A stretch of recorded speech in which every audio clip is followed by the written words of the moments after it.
There's no feeling more intense than starting over.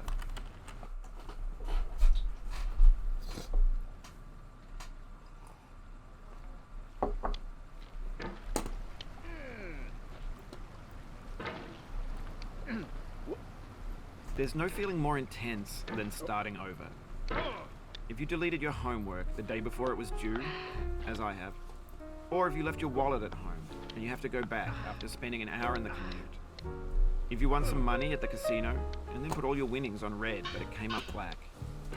If you got your best shirt dry cleaned before a wedding and then immediately dropped food on it. If you won an argument with a friend and then later discovered that they just returned to their original view.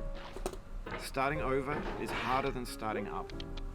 If you're not ready for that, like if you've already had a bad day, then what you're about to go through might be too much. Feel free to go away and come back. I'll be here. Alright, thanks for coming with me on this trip. I'll understand if you have to take a break at any point. Just find a safe place to stop and quit the game. And don't worry, I'll save your progress, always, even your mistakes. This game is a homage to a free game that came out in 2002, titled Sexy Hiking. The author of that game was Jazuo, a mysterious Czech designer who was known at the time as the father of B games. And B games are rough assemblages of found objects. Designers slap them together very quickly and freely, and they're often too rough and unfriendly to gain much of a following. They're built more for the joy of building them than as polished products. In a certain way, Sexy Hiking is the perfect embodiment of a B game. It's built almost entirely out of found and recycled parts, and it's one of the most unusual and unfriendly games of its time. In it, your task is simply to drag yourself up a mountain with a hammer. And that act of climbing, in the digital world or in real life, has certain essential properties that give the game its flavor.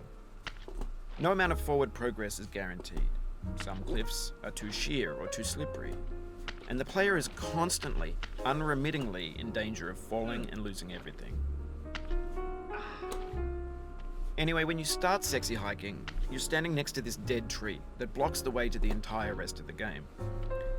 It might take you an hour to get over that tree, and a lot of people never got past it. You prod and you poke at it, exploring the limits of your reach and your strength, trying to find a way up and over. And there's a sense of truth in that lack of compromise. Most obstacles in video game worlds are fake. You can be completely confident in your ability to get through them once you have the correct method or the correct equipment or just by spending enough time. In that sense, every pixelated obstacle in Sexy Hiking is real. The obstacles in Sexy Hiking are unyielding, and that makes the game uniquely frustrating. But I'm not sure Jazuo intended to make a frustrating game. The frustration is just essential to the act of climbing, and it's authentic to the process of building a game about climbing. A funny thing happened to me as I was building this mountain. I'd have an idea for a new obstacle, and I'd build